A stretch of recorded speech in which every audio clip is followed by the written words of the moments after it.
¿Qué tal? Bienvenidos a un nuevo programa de Crisis y Conflictos del siglo XX aquí por TLV1 y esta vez con Héctor Giuliano, sin la presencia de Raúl Canicova, que tiene un problema serio de salud, está afrontando, en este momento está internado, pero lo está afrontando bastante bien y le deseamos una pronta recuperación para que esté nuevamente con nosotros. Desde ya, Raúl es panelista y amigo nuestro y este tema lo manejamos siempre entre todos, pero la idea es cubrir, para no interrumpir la continuidad del programa, y hoy la idea era tocar el tema de economía y finanzas de la Segunda Guerra Mundial. En el próximo hablaríamos sobre producción, ciencia y tecnología de la guerra, que son temas muy importantes. No podemos cubrir todos los temas colaterales de la deuda, ¿no? Pero una vez concluida la parte histórico-militar, cabe hacer mención a esto. Así que la idea era que en el programa de hoy nos abocásemos a ese tema, si te parece. Perfecto, sí, además la importancia de lo que es la finanza en la preparación y luego en el sostenimiento de una guerra. Bueno, aunque en el segundo bloque vamos a hablar específicamente de finanzas de la guerra, pero siempre me viene en mente una frase atribuida, una frase de Napoleón, ¿no? Sí. La famosa frase de Napoleón, un estratega, uno de los principales estrategas históricos, ¿no? Que dijo, dice, para ganar la guerra se necesitan tres cosas: dinero, dinero y dinero. Claro, si lo hubiera dicho un economista es una cosa, pero como lo dijo Napoleón, a uno lo deja pensando. ¿Por qué? Porque la guerra se planifica. Las guerras improvisadas, y sobre todo lo que fue la la primera y después la Segunda Guerra Mundial, como casi todos los conflictos importantes, no se desatan por casualidad. Hay un detonante, hay una crisis, generalmente una crisis inducida, ¿no?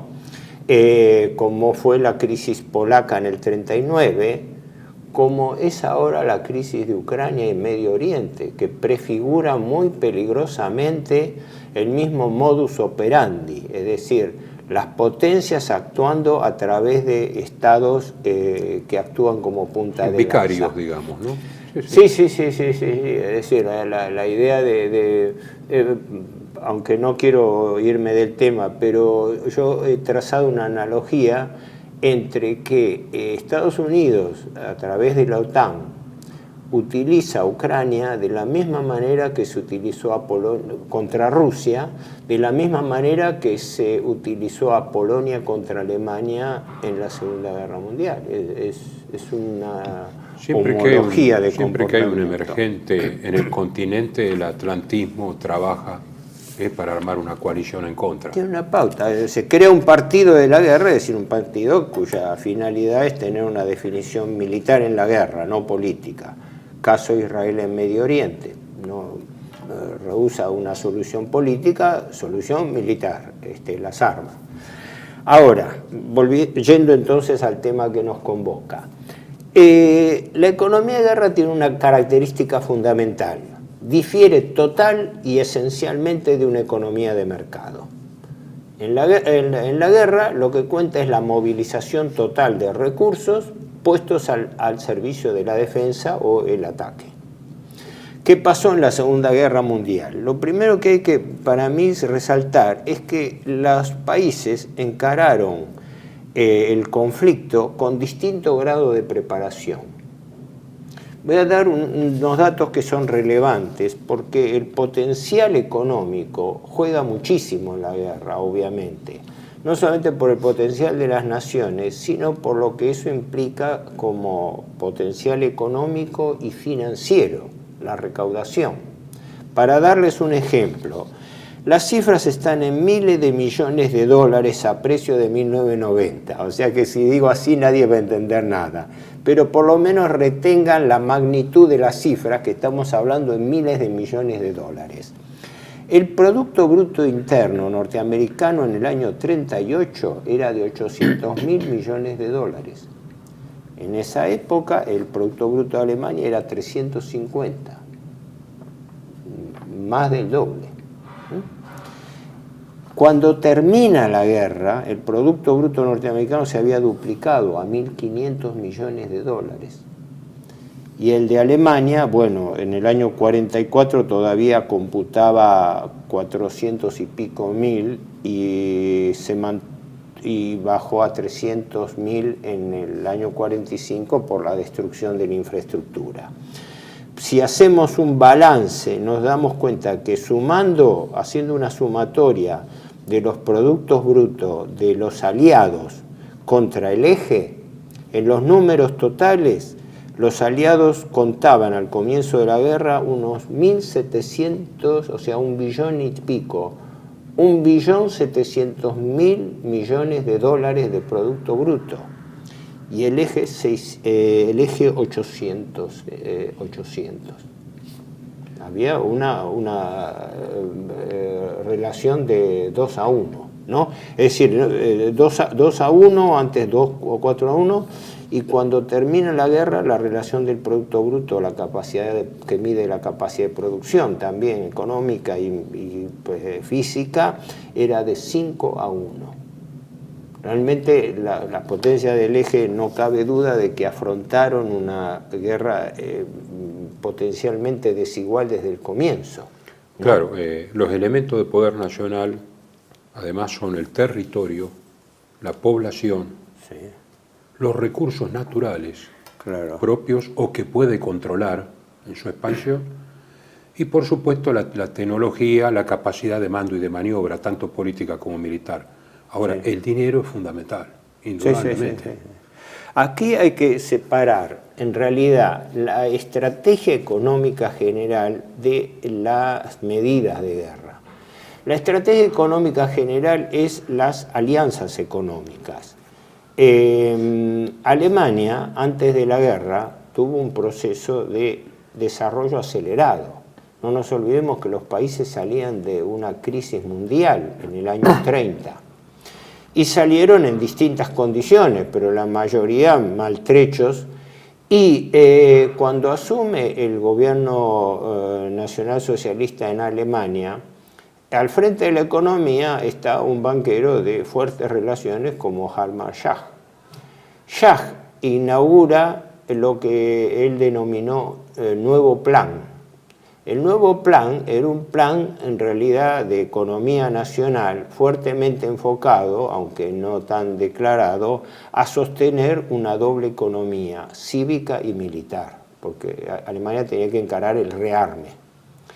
Por eso es que, entre otras variantes, se puso en circulación las poco conocidas letras MEFO, ¿no? O sea, dinero paralelo para financiar las obras públicas y el rearme.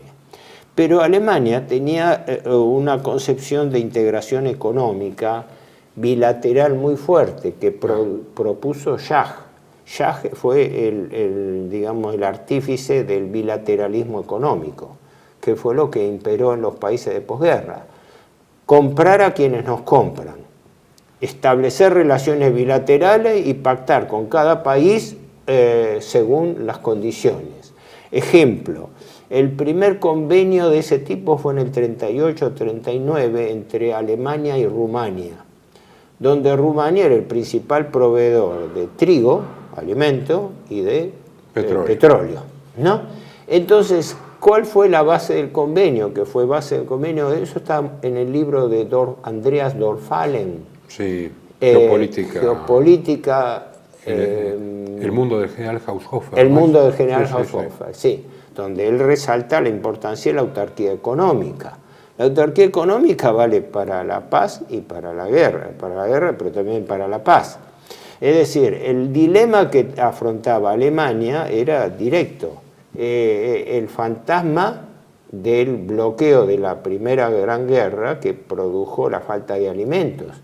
Así que el primer objetivo de la economía alemana era lograr la autarquía en materia de alimentos. Entonces, la fórmula que se hizo, en eso colaboraron algunos tipos que eran en realidad geoeconomistas, más que geopolíticos, ¿no? El convenio tipo fue el de Rumania, después se firmó uno también con Hungría y con Yugoslavia, los países balcánicos, ¿no? Porque Alemania aprovechaba a firmar convenios en países donde hubiera minoría alemana también, ¿no? La clave era muy simple.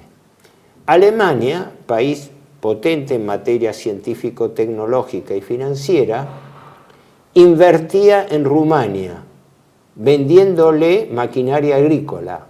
Y en contrapartida, la mayor producción de trigo que tenía Rumania se comprometía a venderla a Alemania. Claro, no hay que olvidar de la experiencia de la Primera Guerra Mundial, cuando Alemania pasó mucha hambre. Claro. Entonces había, digamos, como estrategia gubernamental tener la autarquía mayor posible en el tema alimenticio, porque además los dirigentes de todas las naciones habían combatido en esa gran guerra donde el alimento había sido un bien escaso. Claro, claro. Por eso, desde el primer día de la guerra en Alemania, eso lo comenta William Shirer, que era corresponsal norteamericano en Alemania, en Berlín, que tuvo, tiene un libro, Mi diario en Berlín. Sí, Mi diario en Berlín. Muy interesante, muy gráfico, porque él, Estados Unidos era neutral, así que él permaneció hasta el año 41, ¿no? Y él observa que desde el primer día de la guerra se pusieron en circulación en Alemania tarjetas de racionamiento, ¿no? Él todavía ironiza y se las tenían preparadas, sí, las tenían preparadas por el fantasma de que ante cualquier conflicto se le cortaban los suministros. Pese a que, y eso se va a ver más adelante, Alemania entra en guerra total más tardíamente que sus rivales y enemigos. Claro, ese fue, lo que vos decís fue estudiado, fue observado, es importante eso. El grado de movilización económica de Alemania fue relativamente tardío para la guerra, a diferencia de lo que se cree. ¿Por qué?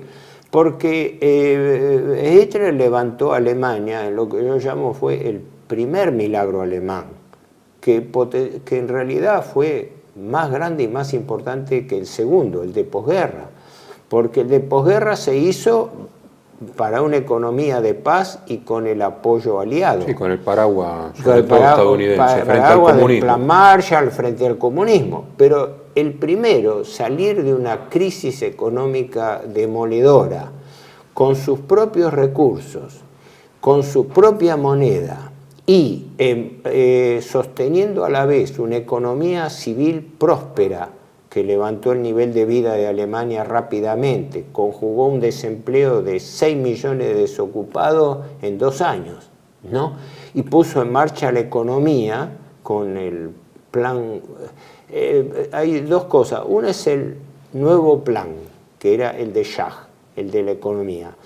Pero paralelamente estaba el plan de industrialización que se llamaba Plan Cuadrienal, creo que era de Göring, que estaba a cargo de Göring, porque Göring en realidad era el hombre de la gran industria. La gran industria, la conexión con los grupos Krupp, Thyssen, etc., estaban detrás de Göring. No porque Göring fuese un hombre de empresa ni un potencial, sino que él era considerado en Alemania, según se entendía, como el hombre de la gran industria. El hombre que detrás de las grandes relaciones de antes de la primera, por las grandes relaciones que tenía, claro, era un gran hombre de relaciones públicas, no olvidemos eso. Claro, y además por el gran progreso tecnológico que hubo en materia de producción. Ni hablar lo que fue el desarrollo de la aviación, que son, en realidad, cuando uno compara el desarrollo de las nuevas armas, es decir, la aviación como factor clave en la Segunda Guerra Mundial, a diferencia de la Primera. Pero, volviendo, para no irme del tema económico, primero diferenciamos la conversión hacia una economía de guerra. Notablemente, el país que mejor y más directamente planificó la guerra fue los Estados Unidos. Porque el famoso New Deal de Roosevelt, que arranca simultáneamente con plan cuadrienal de Alemania en la misma época, porque Roosevelt y Hitler asumen el mismo año, en el 33, ¿no? Como es el New Deal fracasó en la crisis de 1937, donde volvió a caer el desempleo, donde volvió a caer los valores, etc. O sea, tanto se habla del New Deal, y el New Deal fracasó. Por eso algunos economistas hablan de New Deal 1 y 2. Sí, cuando hablan de 2 es porque fracasó el primero. El empuje inicial fue grande, pero después se agotó, tuvo una entropía, por así decirlo. Exacto. Y ahí es donde entra a jugar un personaje clave dentro del grupo de poder que era la rama de lo que sería el Partido de la Guerra norteamericano, el Brain Trust, como lo era el grupo Vansittart en Inglaterra. Es decir, el grupo que ya desde antes de la guerra estaba contemplando que el desarrollo alemán, la influencia geopolítica alemana en Europa continental amenazaba ser imparable y que de alguna manera había que frenar esa expansión. Había un problema de mercados y también un problema digamos, financiero de distintos modelos. Vos hablaste del bilateralismo alemán. Claro. Contrariamente al sistema norteamericano de crédito. Claro. ¿No? Que es esencialmente finanza abstracta. Y fíjate, no es casual que quien estuviese al frente de la crisis del 37, aunque ya era asesor desde que asumió Roosevelt, fuese el banquero Bernard Baruch, sí. El mismo que fue asesor de Wilson en la Primera Guerra Mundial e hizo lo mismo que en la Primera Guerra Mundial. Reconstituyó el WIB, que era el grupo de empresas de la defensa, preparadas para el gran salto en economía de escala. Y por eso se consigue que Estados Unidos, desde el año 37 hasta el año 40, tenga un fuerte crecimiento económico gracias a la industria de guerra. ¿Por qué? Porque Estados Unidos conjugó su crisis financiera gracias a la Segunda Guerra Mundial, y no solamente la conjugó, la plasmó, sino que le sirvió para luego, con la victoria de la guerra, aparecer como primera potencia del mundo. Sí, si dejamos de lado la Unión Soviética con su sistema bolchevique, el tercer sistema era el británico, que incorporaba la cláusula de nación más favorecida. Nosotros lo hemos experimentado acá con el famoso Tratado Roca-Runciman, que era un matiz, ¿no? Un poquito de cada uno. Era más multilateral, digamos así, era un estímulo multilateral, como diciendo al país con que comerciamos más, lo emparejamos con países que comercializamos menos, por el control del comercio mundial. No, las relaciones son muy complejas, es difícil ordenar las ideas frente a esto, pero primero lo que sería el panorama económico general. ¿Cómo estaban las fuerzas? Alemania había logrado un crecimiento acelerado, exitoso, donde prácticamente no tenía freno, porque la economía alemana empezaba a constituirse en la hegemonía de la Europa continental y sobre todo centro-oriental frente a la amenaza comunista. Danubiana, claro. Claro, es más, Alemania terminó neutralizando en gran medida, en mi opinión, los esfuerzos políticos de Mussolini. Porque todos los países que en ese momento existían como los países de la cuenca del Danubio, ¿no? Mussolini jugó un papel importante desde el punto de vista político, diplomático, pero todos los países estaban en relación al comercio con Alemania, que era la gran potencia surgiente y además la gran potencia industrial, mientras que los países eran más bien proveedores de materias primas, ¿no? También el petróleo húngaro y también cereales. En los Balcanes, por ejemplo, los alemanes desarrollaron toda la tecnología de la soja o soya, que llamaban entonces, ¿no? Porque, indistintamente soja, para también dar créditos a Yugoslavia para que Yugoslavia produjese soja que vendía a Alemania. Había una razón histórica en esto evidente. Alemania se presenta como protectora de estas naciones chicas surgidas de la Gran Guerra, porque es de alguna manera una continuación del Imperio Austrohúngaro en el área. Claro. Mientras que Italia era más mediterránea, por así decirlo, aunque tenía una influencia compartida en algunos aspectos. Pero Alemania era la que tenía más dinero, más tecnología. Claro, entonces, y además contrabalanceaba la hegemonía económica y financiera británica en el continente, que fue la gran pugna. Y francesa. Y francesa en la zona danubiana, que era importante también. Sí, tenés razón, eso también. Entonces, no sé, esto como un pantallazo de la economía. Ahora, las medidas de economía de guerra los podemos sintetizar en la ecuación impuestos versus deuda. Lo vamos a ver ahora después en la parte financiera. Pero, ¿qué ocurre? Los países, sobre todo Alemania, que se estaba desarrollando, tenían una restricción muy grande, lo aceptan todo el mundo, el temor, el pánico a la inflación. De tal manera que la emisión monetaria alemana se restringió muchísimo. Por eso se utilizaba moneda paralela, tipo letras MEFO, etcétera, para que no hubiese demasiado circulante y presión inflacionaria que se pudiese dar con eso. Ahora, eso significaba que Alemania tenía que sostener todo su esfuerzo de rearme y de desarrollo con estos elementos: impuestos sin aumentar la presión tributaria y circulante sin disparar la inflación, ¿no? Y no deuda pública. La deuda pública se empezó a tomar después de entrada a la guerra. Pero, cosa importante, la economía alemana, aunque no parezca lo contrario, no estaba preparada tanto operativamente para la economía de guerra. No porque no la tuviera, sino porque no la había desarrollado, porque eso era mermar el nivel de vida de la población civil. De ahí que entran tarde en la guerra total, con el famoso discurso de Goebbels. Es claro.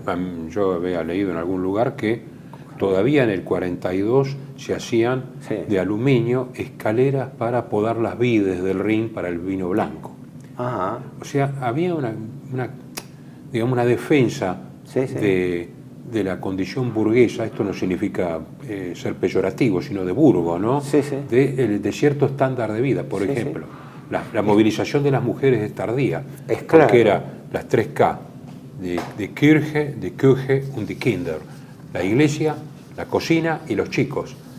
La movilización después fue tremenda porque fue la presión de la guerra, mientras que la famosa la remalladora norteamericana, Rita, la remalladora norteamericana, con las mujeres inglesas, fueron movilizadas desde el principio. No hablemos de la Unión Soviética, que había estado en movilización total todo el tiempo desde que asumió Lenin. La movilización de la mujer soviética fue la más importante. Anterior.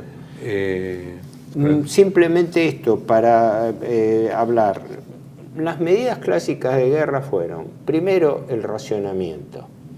En Alemania y en los países continentales eso se hizo sentir desde el primer momento, pero en forma regulada. Y en Inglaterra por el cordón umbilical, ¿no? Por el bloqueo económico.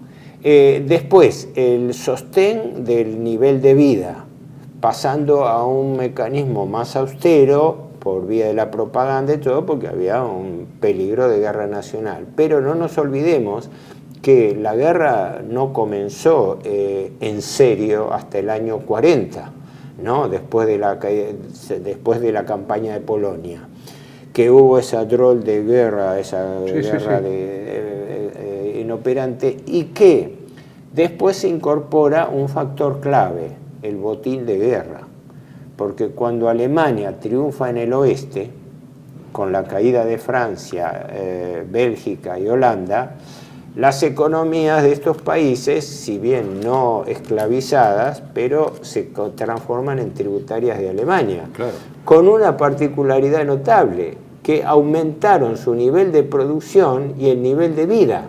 Por eso el famoso clima de bienestar que había, por ejemplo, en la Francia de Vichy.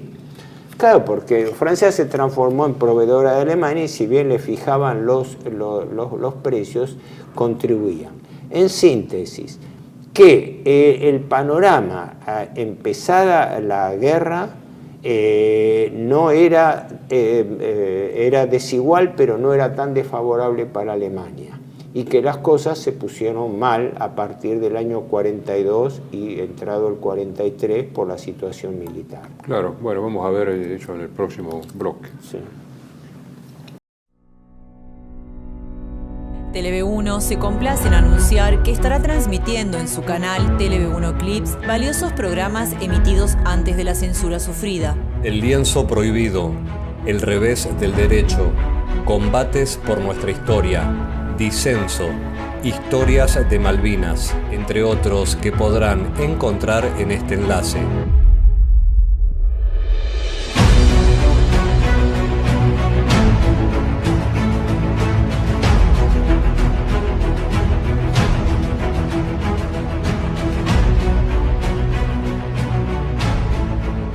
Agradecemos su aprovechamiento y difusión.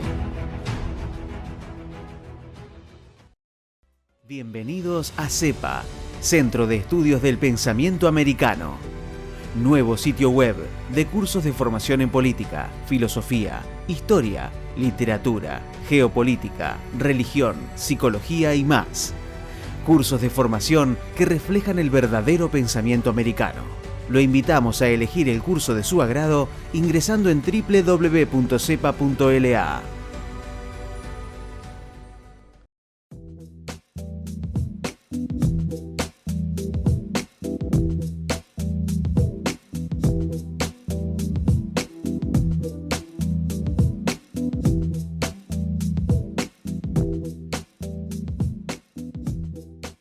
Decir siempre la verdad primero tiene un precio. Dependemos de tu ayuda. TLV1, toda la verdad primero.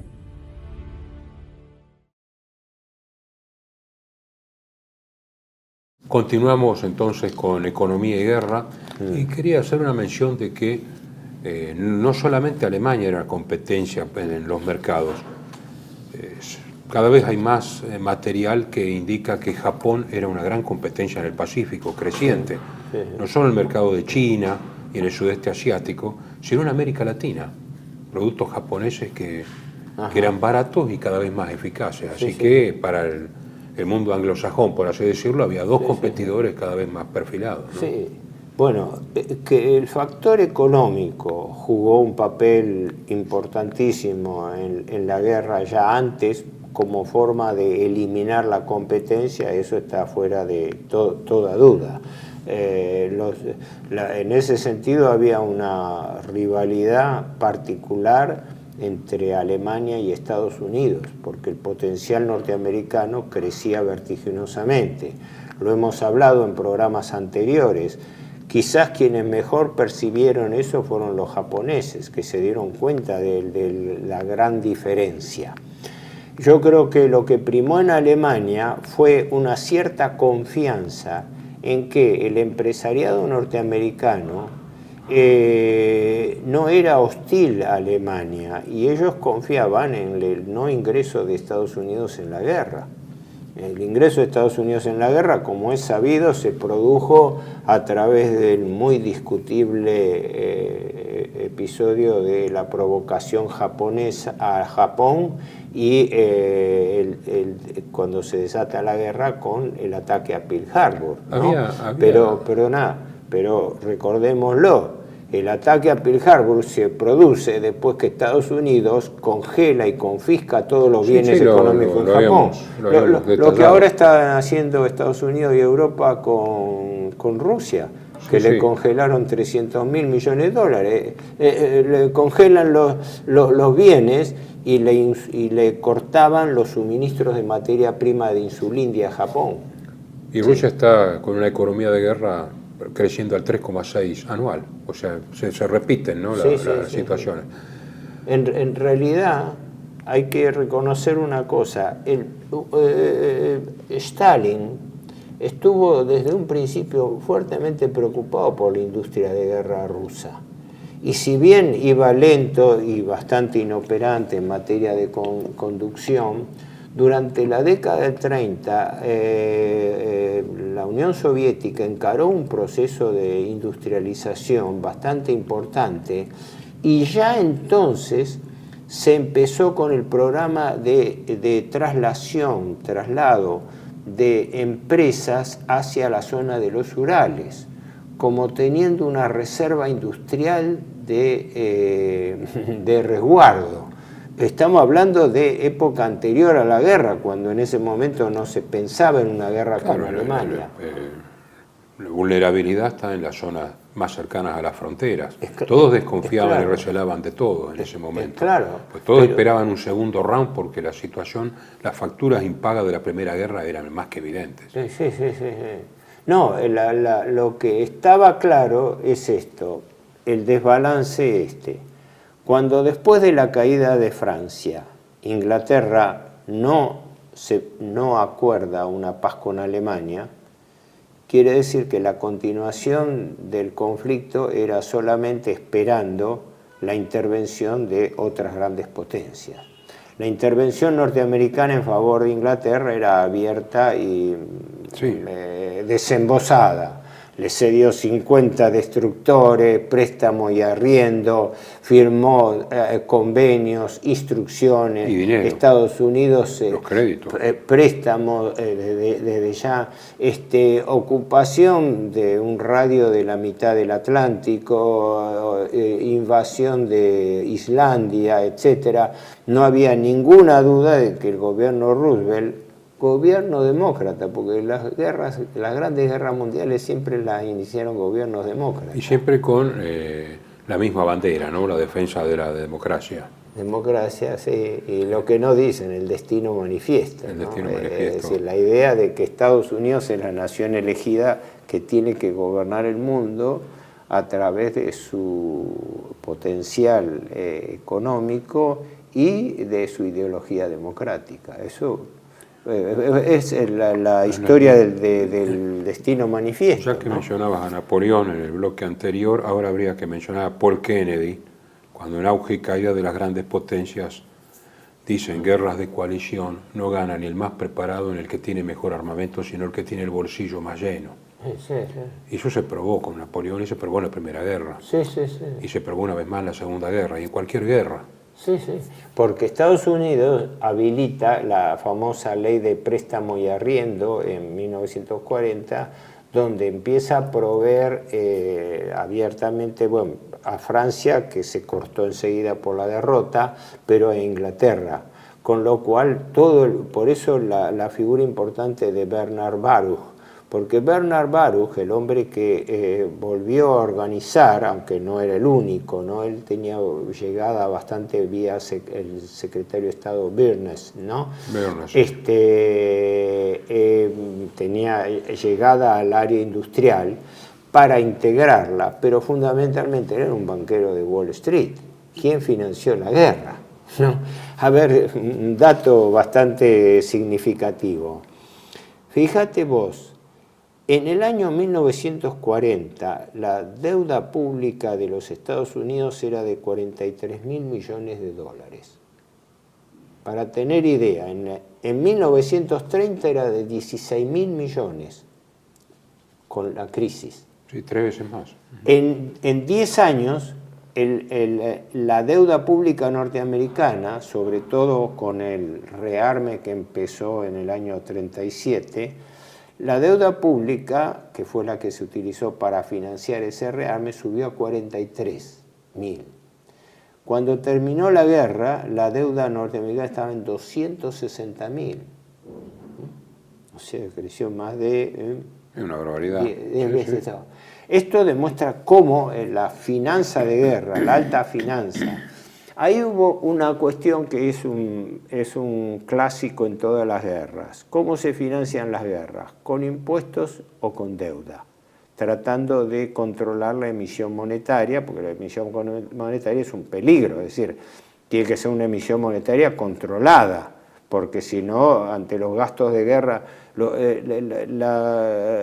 la economía de guerra tiene algunas características tremendas, entre ellas el crecimiento exponencial del gasto público militar, punto. No hay forma, hay que sacar plata de algún lado o nada.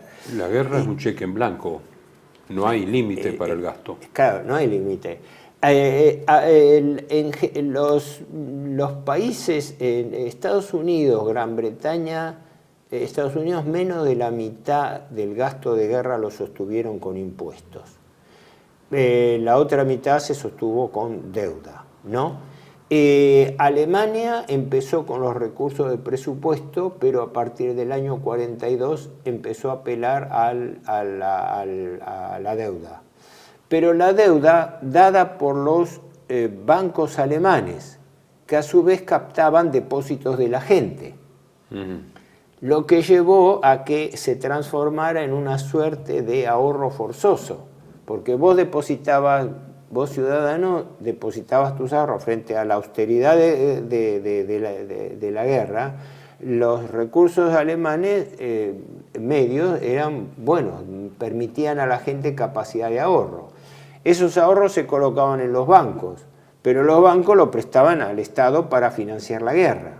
Claro. Por eso pasó que cuando terminó la guerra, no digo que los alemanes eran ricos, pero los alemanes medios se encontraron con que tenían un nivel de ahorro forzoso alto, que después se los van licuando con la reforma monetaria del 48.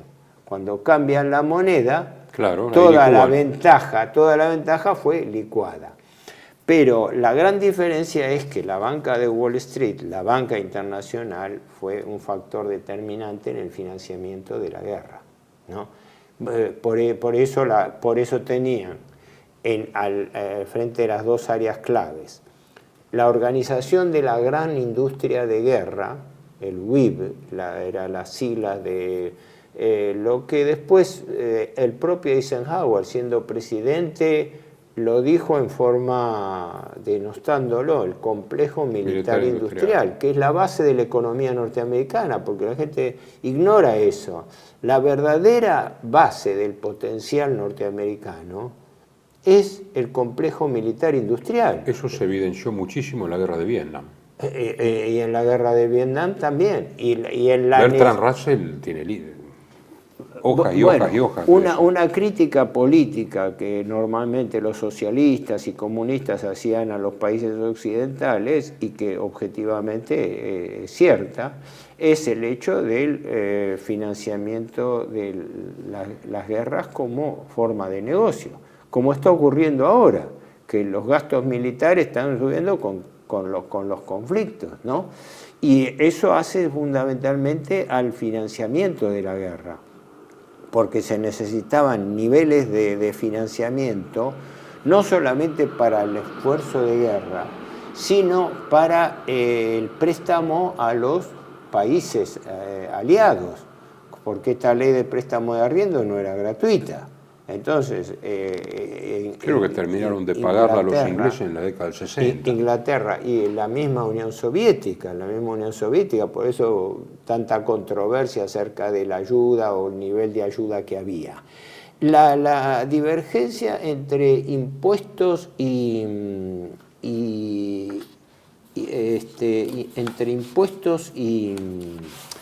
deuda. Yo tenía del libro de Samuelson la proporción. Estados Unidos, en la Segunda Guerra Mundial, financió la guerra un 45% con impuestos y el complemento 55% con deuda. Pero estamos hablando de magnitudes enormes, como hemos dicho en el primer bloque. En comparación del Producto Bruto, la capacidad financiera norteamericana era altamente. Mientras que en Alemania la proporción de financiamiento de la guerra con impuestos fue del 35%. En cambio, países como Inglaterra, Canadá, más del 50% del esfuerzo de guerra era con impuestos. En Italia también los impuestos habían aumentado enormemente, lo sé por cuestiones familiares. Porque era, ¿no? la opción impuestos. Ahora, en Estados Unidos el que planificó eso fue la otra pata del desarrollo, el secretario del Tesoro Morgenthau, el que después desarrolla lo que hemos hablado, el plan Morgenthau, que él fue uno de los primeros que emitió primero el bono que se llamaba bono de defensa, pero después cuando Estados Unidos interviene se llama bono de guerra, ¿no? Por el cual se instaba a la gente a invertir en bonos del Estado.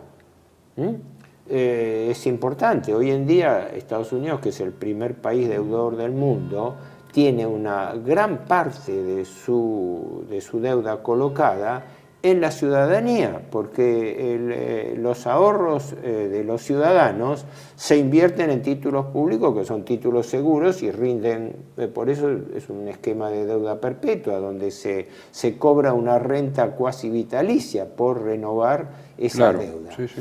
Y se hizo una propaganda muy importante, y en eso tuvo mucho que ver todo el aparato de Hollywood y todo el aparato de propaganda, porque los principales artistas, cantantes y todo eran los principales reclutadores, digamos así, de bonistas. Se hacían festivales para inducir a que la gente invierta en bonos de guerra. Los famosos bonos de guerra que son de colección, digamos, ¿no? Hasta el día de hoy. Claro. Con figuras y de artistas, con exacto, sí. Hubo imágenes patrióticas.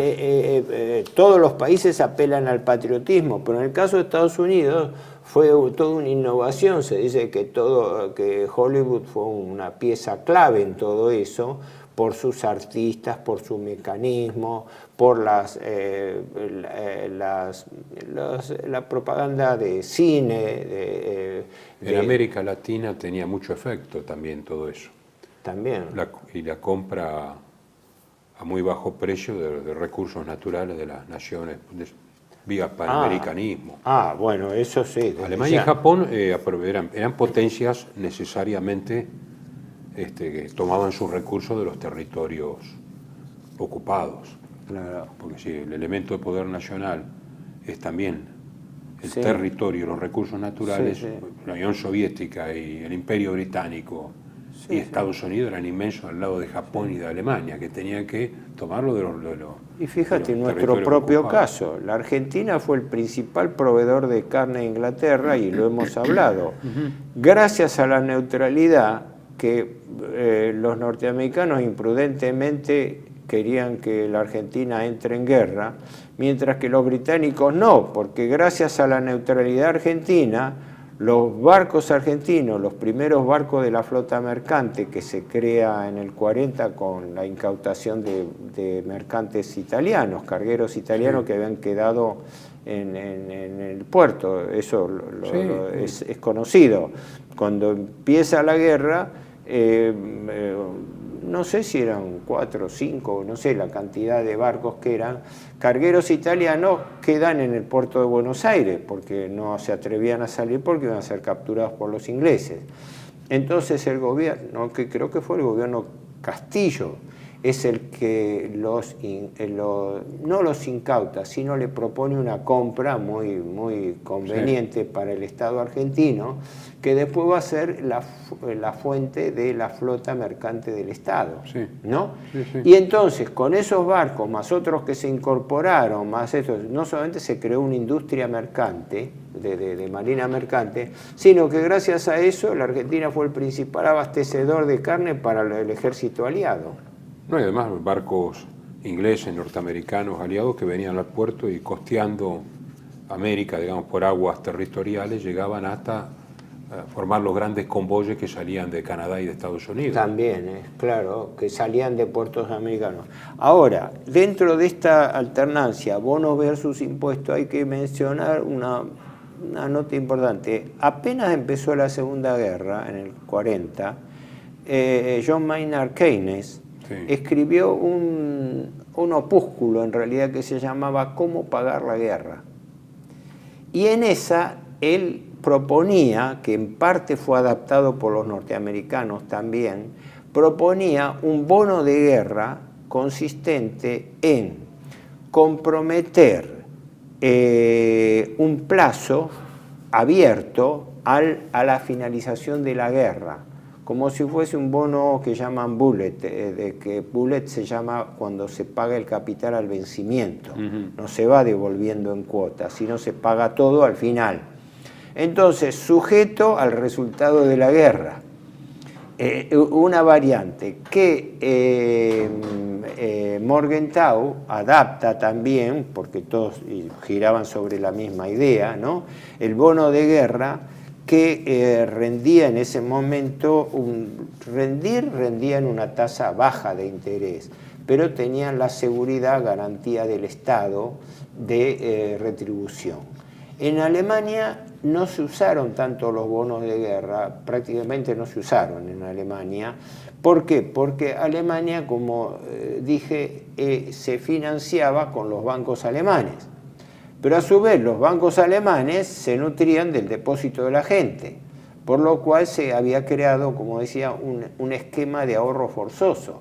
La gente depositaba el dinero en los bancos, pero los bancos se lo prestaban al Estado para financiar la guerra, con lo cual era una cadena donde el depositante quedaba cautivo, claro, ¿no? Porque creo que existían restricciones para retiro de dinero y además la misma austeridad de guerra lo imponía, porque a medida que fue creciendo la gravedad de la guerra se empezaron a cercenar las cuestiones, empezando por el racionamiento, ¿no? Lo único que se evitó, tanto en Alemania como sobre todo en Inglaterra, fue la inflación. Los niveles de inflación se mantuvieron notablemente bajos, se desbocaron, pero por el desorden del final de la guerra, en el 44-45, pero los niveles de inflación en Alemania fueron restringidos porque había un fuerte control policial. ¿Por qué? Porque una economía de guerra es una economía de la necesidad, no una economía de mercado. Entonces imperaban controles de precios estrictos y drásticos, con pena de muerte inclusiva para los especuladores. Control de salarios, porque se congelaban los salarios. No nos olvidemos que los salarios, hubo una caída de los salarios reales. Porque los aumentos durante la guerra, y es claro, la necesidad de guerra, la defensa de la patria está adelante. Los horarios de trabajo, las condiciones de trabajo. Sí, un control estatal absoluto. Claro, además, en Alemania los sindicatos habían perdido la autonomía, se había formado el Frente de Trabajo del doctor Ley, sí, ¿no? Pero que era más de tipo corporativo. La economía alemana no era en realidad corporativa, era fuertemente apuntalada por las grandes empresas. Sí. Y grandes empresas fundamentalmente privadas. Sí, Elio Jaguaribe, gran sociólogo brasileño, sí, lo llama capitalismo ordenado. Sí, sí. Sí. Schacht habló algo así de finanzas ordenadas también, que estaban en uno y otro caso ligadas a la misma idea, a la idea de que la austeridad impuesta y controlada disciplinaba tanto al consumidor como a las empresas. Y además la conversión de la industria civil a la conversión militar, que como vos decías, en Alemania se dio más tardíamente. La conversión masiva de la industria civil a la militar en Alemania se dio después, claro, en el 43, con Stalingrado. 43, sí. Y se dice que incluso eso fue una polémica motivo interna, Hitler, Goebbels, cómo manejar eso ante la población, porque el sustento de la popularidad de Hitler se había basado en una expansión económica muy fuerte. Para finalizar este bloque, una anécdota brevísima que tiene que ver. Mario Blanco, diplomático argentino, nacido en el año 19, creo, me contó en su momento que en el 44 va a ser una pasantía a Estados Unidos. En el 44 de Argentina. Quiere decir que había cierto intercambio vía aérea por el interior o marítima, no sé. Supongo que por vía aérea. Sí. Y cuando llega, entonces, bueno, lo alojan, etcétera, etcétera. Estaba estudiando Derecho, creo. Y compra un tubo de dentífrico, lo usa y lo tira. Cuando va a comprar el tubo de dentífrico, el farmacéutico le dice, ¿y me trajo el anterior? No, pero no, dice, pero bueno, se lo perdono esta vez porque es extranjero. Pero no le vamos a vender un tubo de dentífrico si no nos trae el otro. No, las medidas eran drásticas. Unidos. Sería una colección de cosas. Bueno, Mira, la fuente norteamericana por un lado y alemana por otro. El Japón en ese sentido fue un mundo aparte, porque la tradicional austeridad japonesa, como ocurre ahora, y además del nivel de vida que era más bajo en Japón y todo, hizo que la población no alterase su ritmo de vida.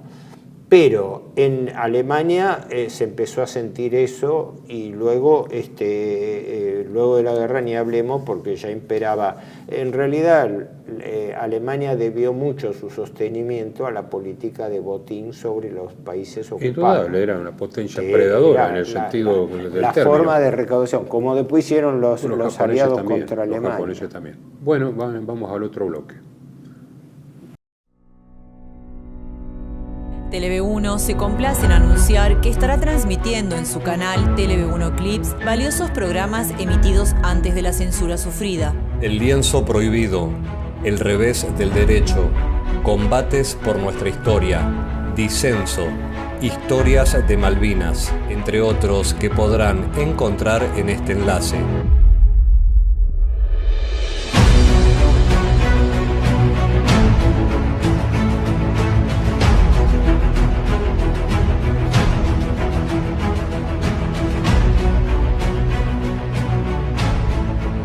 Agradecemos su aprovechamiento y difusión. Bienvenidos a CEPA, Centro de Estudios del Pensamiento Americano. Nuevo sitio web de cursos de formación en política, filosofía, historia, literatura, geopolítica, religión, psicología y más. Cursos de formación que reflejan el verdadero pensamiento americano. Lo invitamos a elegir el curso de su agrado ingresando en www.cepa.la.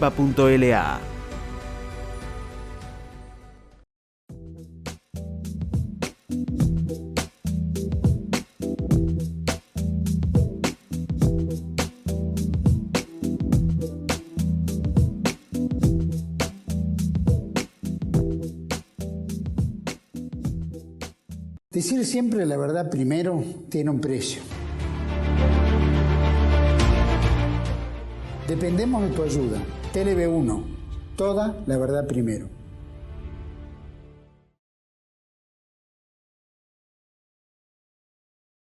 Bueno, y ahora, ¿qué ocurrió entonces con toda esta economía de guerra y el desenlace del 45? ¿Cómo se acomodó? Es claro, hubo un cambio muy importante después del año 42, es decir, 43-44, donde, como decíamos, ya Alemania, en una situación cada vez más grave, tuvo que empezar ya a un sacrificio acelerado de la producción civil para dedicarlo a la producción de guerra.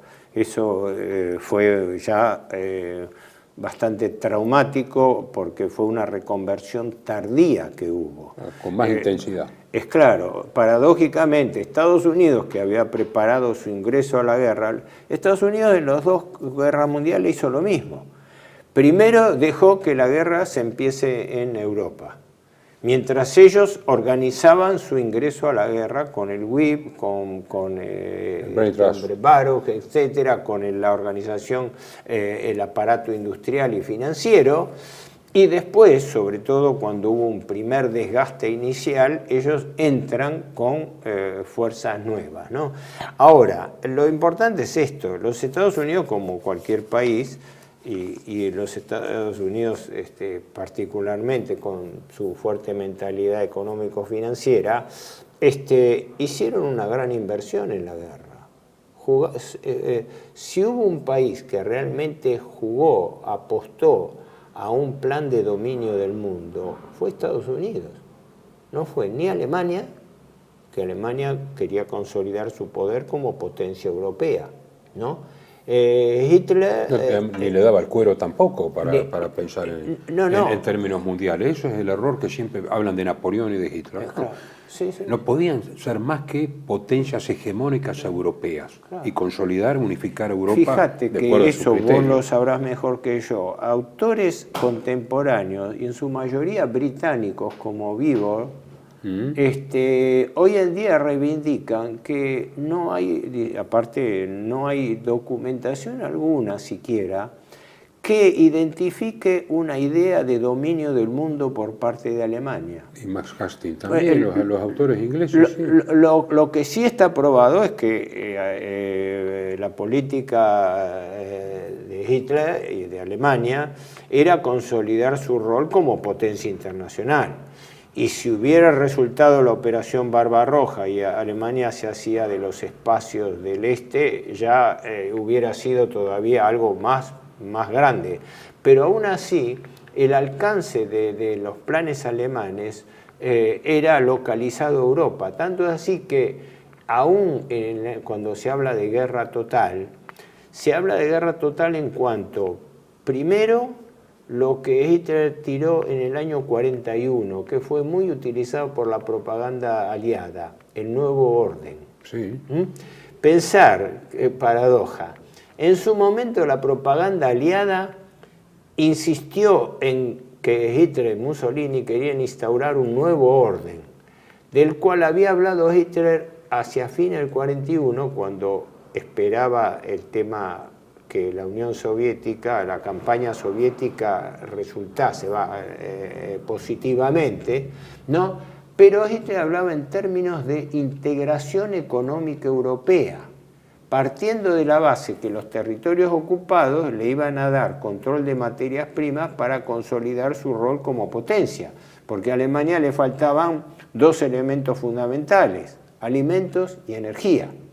Entonces, el mismo caso de Japón con la esfera de coprosperidad asiática. Claro, es simultáneo también, porque si bien la idea de coprosperidad preexistía ya desde el año 39-40, ahora no me acuerdo el nombre del estratega japonés que fue el mentor de la palabra, noble, incluso. Creo.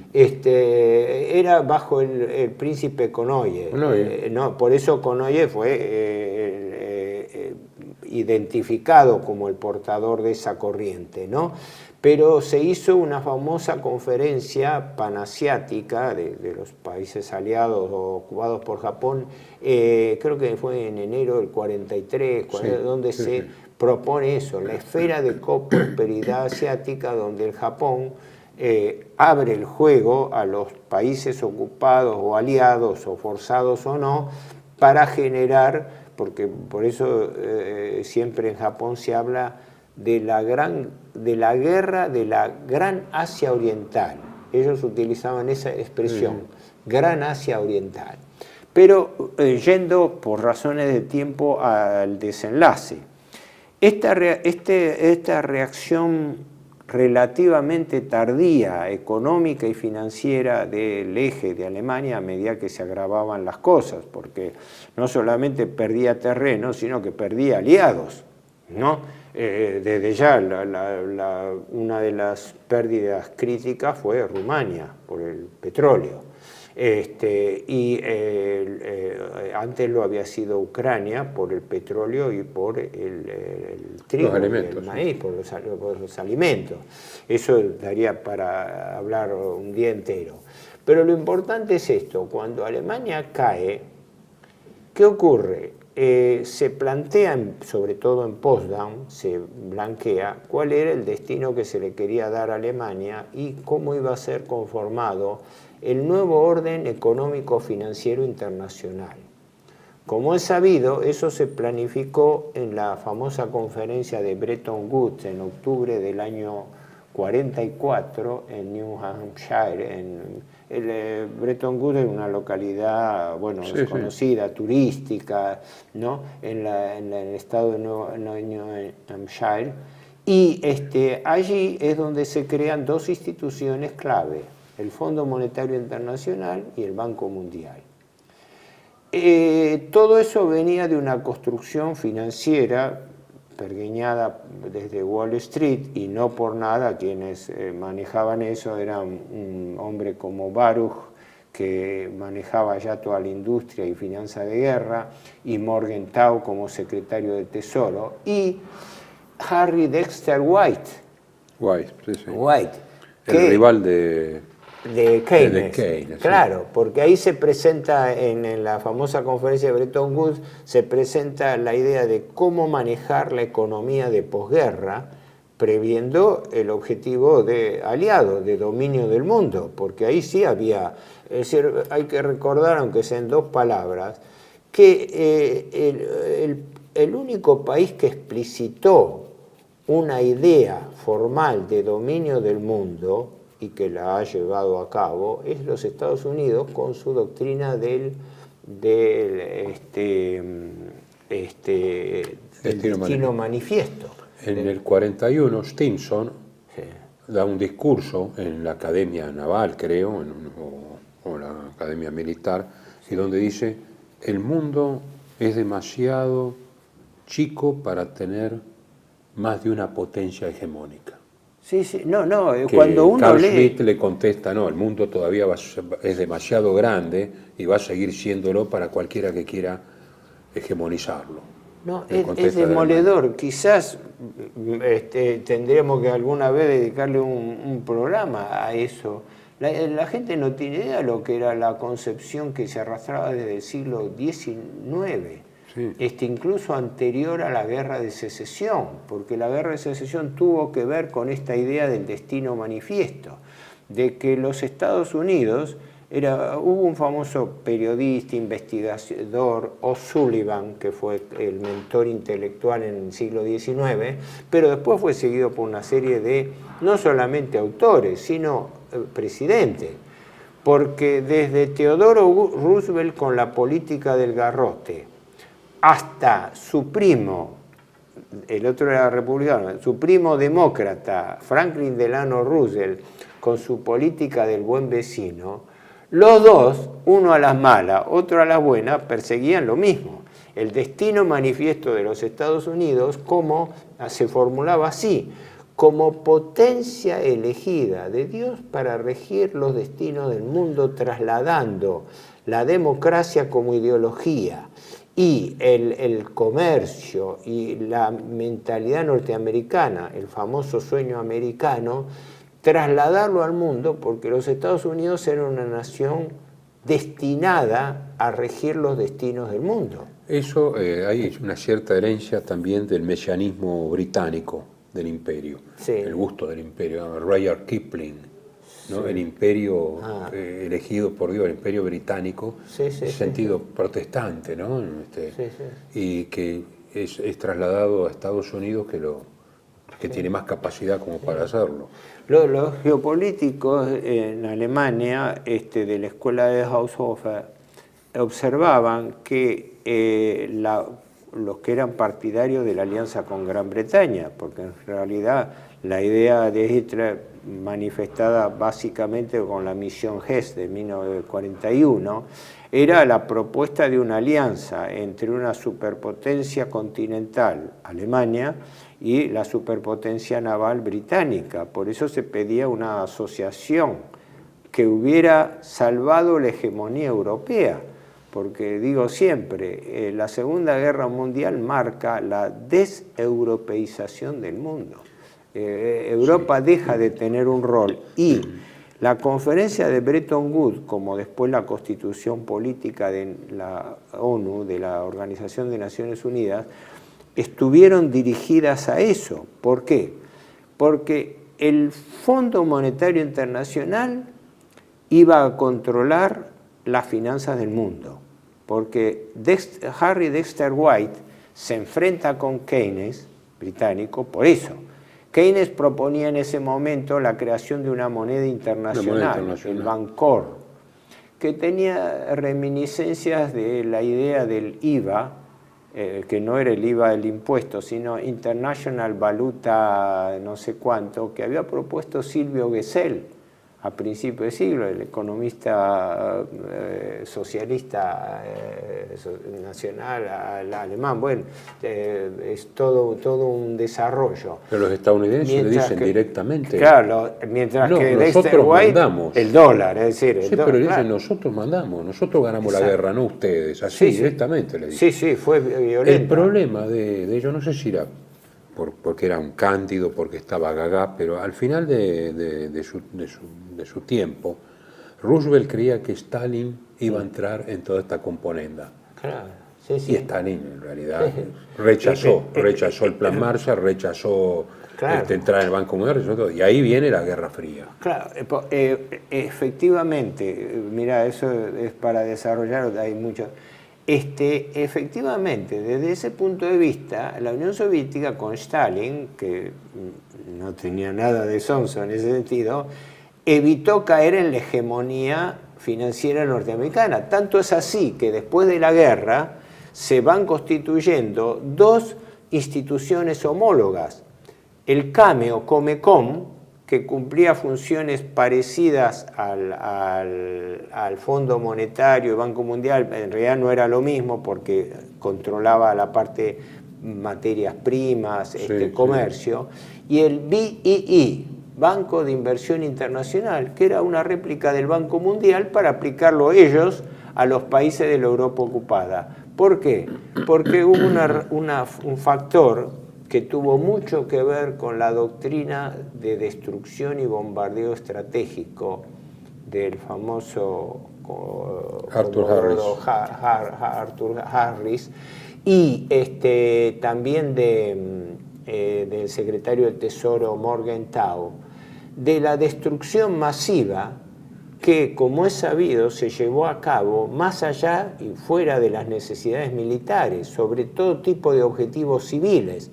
¿Por qué? Porque después de la guerra iba a venir el negocio de la reconstrucción, lo que que pasó tenía en Irak, que manejarse a través del Banco Mundial. Lo que pasó en Irak.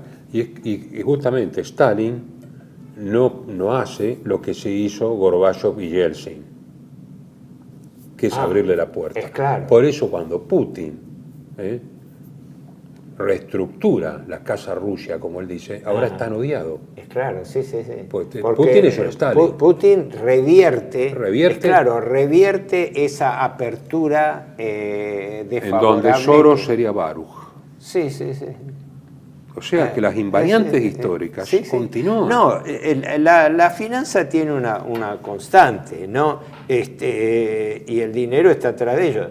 Se atribuye a la famosa Madame Rothschild, que era la esposa del fundador de la dinastía, ¿no? Amschel Rothschild, haber dicho, cuando ya la casa Rothschild estaba en su apogeo, dice la frase, si mis hijos, hablando de los 5 hijos que controlaban las principales casas, si mis hijos no financiaran a las potencias, dice, no habría más guerras en el mundo. Que se citaba esa frase, creo que es auténtica, ¿no? Que se citaba esa frase hablando de cuál es la hegemonía del dinero en el financiamiento de la guerra, pero después en la capitalización de la inversión, porque ese dinero no se puso en la guerra por filantropía. Es decir, un Baruch o un Morgenthau hablaban de la guerra era eliminar la competencia. De esa manera neutralizaron la competencia alemana, la competencia japonesa. Después están las vestimentas ideológicas, la defensa de la democracia, el mundo libre, esto, aquello, pero en realidad es negocio, la guerra sobre todo es negocio. Sí. Y es la capitalización. Ahora, esto, para, no sé, una hipersíntesis, lo veo así, pero no es invención mía. La conferencia de Bretton Woods tuvo una importancia fundamental porque fue la planificación económico-financiera de posguerra. No nos olvidemos que octubre del 44, los anglo-norteamericanos esperaban en forma optimista que para fin del año 44 Alemania estaba vencida. se encontraron con una resistencia alemana que duró hasta mayo. 6 meses más. 6 meses más, y con una resistencia que hizo cambiar y trastabillar algunos planes, aunque no cambió el resultado del conflicto.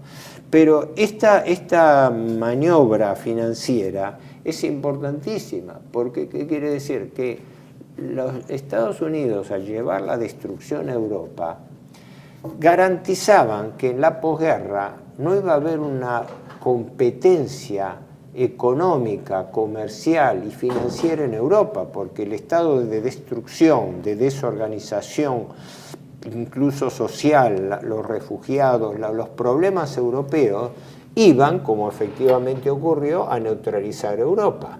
Más el negocio de la reconstrucción, como habías dicho, eso se probó en Irak. La destrucción de Irak y después la reconstrucción. Exacto. Y se está probando en Ucrania. Sí. Porque Biden el otro día dijo, hay que ayudar como sea a Zelensky, porque si no, ¿cómo cobramos? Sí. No, es patético cuando se habla en esos términos, porque se muestra la frialdad de cálculo y las consecuencias explican las causas de la guerra. Por eso la propaganda aliada, lógicamente, como la propaganda de las potencias victoriosas, enlodaron a las potencias vencidas, es decir, el paradigma fue Nuremberg. Sí, o acentuaron unilateralmente unos aspectos en detrimento de otros, digamos. Todos cometieron errores, todos tuvieron su maldad, su cuota, pero siempre el vencedor carga las tintas y se exonera a sí mismo. Claro, la maldad del adversario. La demonización. La asimilación de lo que ahora llaman el eje del mal. Claro. La demonización del adversario.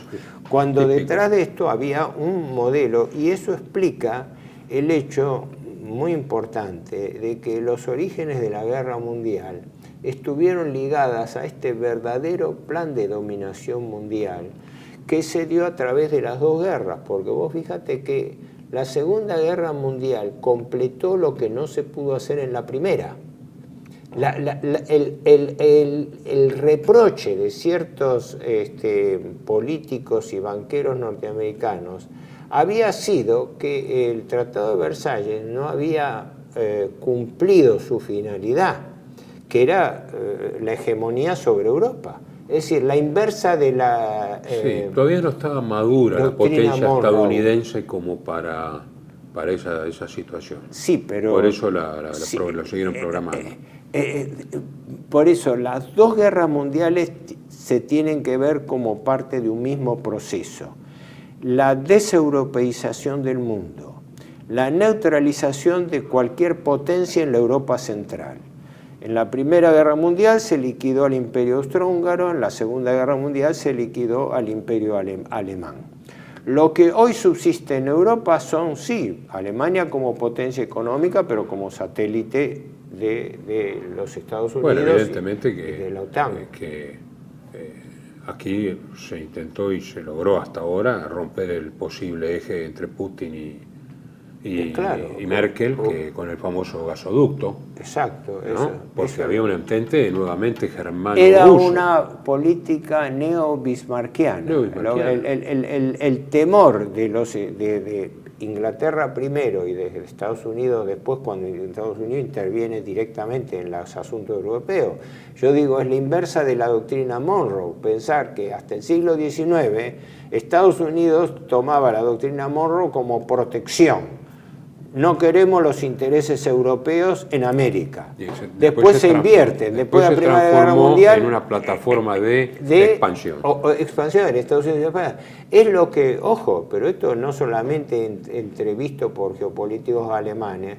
Hay un libro importante de un autor alemán en la década del 60, Herm, Estados Unidos conquista Europa. Ajá. Donde se refiere a cuál fue la penetración en la vida civil de la introducción del jazz y las costumbres norteamericanas hasta el control de las empresas. Y después, en la misma época, el periodista y todo francés Jean-Jacques Servan-Schreiber, sí, que escribe El desafío americano, es el que desnuda cómo en la posguerra los norteamericanos exigieron e impusieron la participación del capital norteamericano en las principales industrias europeas.